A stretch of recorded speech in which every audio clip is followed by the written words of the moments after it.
Senator Garber. Senator Hawley, you're recognized for your questions. Thank you very much, Mr. Chairman. Thanks to all the witnesses for being here. Mr. Resicott, if I could start with you, I want to ask you about one of the most potent drugs that is crossing our border and is flooding into my state and unfortunately just about every state in the country, and that's fentanyl.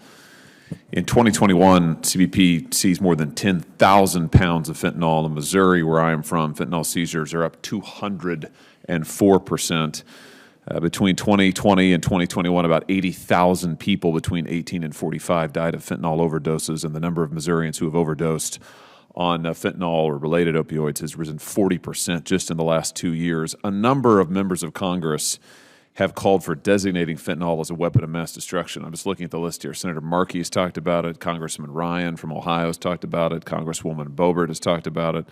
I think the Florida Attorney General just yesterday urged the administration to declare fentanyl a WMD. I'm wondering if you have a view on this, designating fentanyl as a weapon of mass destruction. Yeah, thanks for the question, Senator. DHS recognizes the lethality of fentanyl.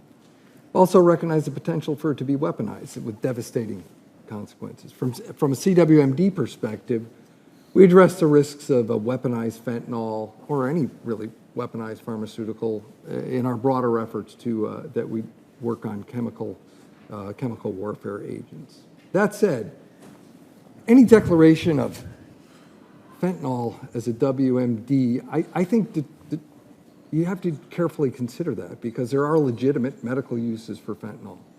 And in regards to illicit fentanyl, I think you have to proceed with caution there as well, because what I think you want to avoid is creating overlapping jurisdictions or even diverting, limited WMD resources into a counter-narcotics arena. So I think we just have to think that through a little bit more.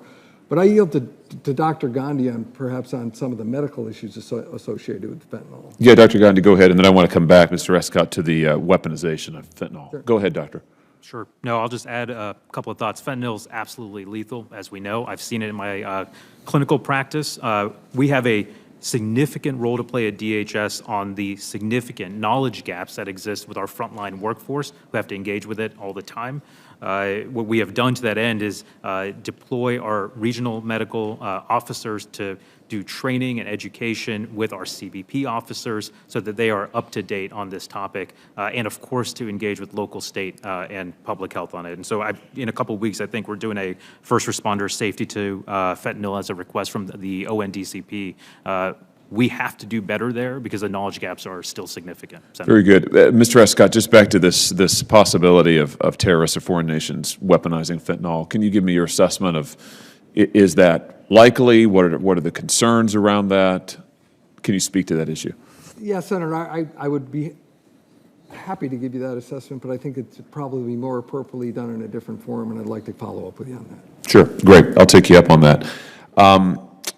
More generally, national security, are there any other threats to national security that fentanyl presents that we should be aware of and tracking? Anybody on the panel who wants to respond to that?